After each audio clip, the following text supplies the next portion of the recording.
তৃণমূলের কর্মসূচি বড় সড় সমাবেশ করতে চলেছে তৃণমূল 6ই ডিসেম্বর গান্ধী মূর্তির নিচে বড় সড় সমাবেশ এসআইআর আবহে। আবিরের সঙ্গে কথা বলবো। প্রতিনিধি আবির, গত কয়েক মাস ধরে এসআইআর নিয়ে বিভিন্ন সময় একেবারে তৃণমূল নেত্রী সহ তৃণমূলের বিভিন্ন নেতাকে দেখা গেছে রাস্তায় নেমে আন্দোলন করতে এসআইআর এর প্রতিবাদে। এই সমাবেশও কি সেই লক্ষ্যেই? প্রথমত যেদিন থেকে এসআইআর প্রক্রিয়ার কাজ শুরু হয়েছে সেদিনকেই কলকাতাতে তৃণমূল কংগ্রেস বড় মিছিল করেছে, যেখানে দুই শীর্ষ নেতা নেত্রী তারা দুজনেই হাজির ছিলেন। 6ই ডিসেম্বর সংহতি দিবস উপলক্ষে এবারে মেয়র রোডে গান্ধী মূর্তির পাদদেশেও বড় সমাবেশ তৃণমূল কংগ্রেস করতে চলেছে বলে জানতে পারা যাচ্ছে।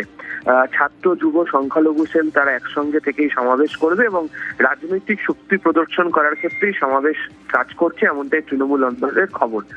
মূলত হচ্ছে এসআইআর আবহ। দ্বিতীয়ত হচ্ছে তুমি জানো যে এসআইআর প্রক্রিয়া শুরু হওয়ার সাথে সাথেই বিরোধী রাজনৈতিক দল এই মুহূর্তে তৃণমূল কংগ্রেসের যারা প্রধান প্রতিদ্বন্দ্বী তাদের তরফ থেকেও একাধিক বার্তা দেওয়া হচ্ছে। এক্ষেত্রে সংহতি দিবসের মাঝে দাঁড়িয়ে তৃণমূল কংগ্রেস এসআইআর পাশাপাশি বিধানসভা নির্বাচনের প্রস্তুতির মধ্যে দাঁড়িয়ে তারা কি ধরনের প্রক্রিয়া নিয়ে এগোবে সেই সংক্রান্ত বার্তাও এখান থেকে দেওয়া হবে। অন্যান্য বছরও সংহতি দিবসের সভা হয়, শহীদ মিনারের সভা হয়, আয়োজন করে তৃণমূল কংগ্রেস। কিন্তু এবারের আয়োজনের ক্ষেত্রে তৃণমূল কংগ্রেস বেশ কিছু রাজনৈতিক চমক রাখতে চলেছে, এমনটাই খবর। এবং ইতিমধ্যে বিভিন্ন জায়গাতে তার যে প্রস্তুতি বৈঠক তাও কার্যত শুরু হয়েছে। পুরোপুরি ভাবে তারা একেবারে তাদের দলের নেতা কর্মীদের পাশাপাশি বিভিন্ন জায়গাতে তাদের বক্তব্য কি হতে চলেছে, কোন বিষয়কে সামনে নিয়ে তারা এগোবে।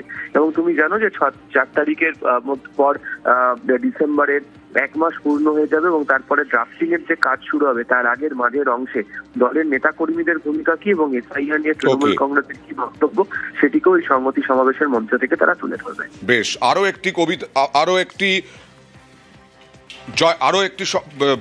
কর্মসূচি রয়েছে, আরো একটি কর্মসূচির কথা বলবো, কিন্তু তার আগে এই সংহতি দিবস নিয়ে জয়প্রকাশ মজুমদার তৃণমূল মুখপাত্র তিনি কি বললেন দেখুন।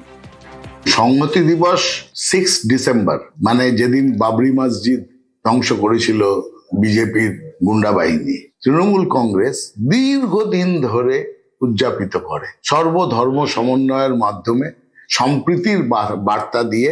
এবছর সেই সমাবেশ করতে চলেছে যুব কংগ্রেস, যুব তৃণমূল কংগ্রেস এবং তার সঙ্গে সহায়তা করবে ছাত্র পরিষদ এবং অন্যান্য আমাদের শাখা সংগঠনগুলি। সংহতি দিবসে আমাদের নেতৃত্ব থাকবে, উচ্চ নেতৃত্ব, তারা একটা সংহতি এবং সবাইকে নিয়ে চলার বার্তা দেবেন।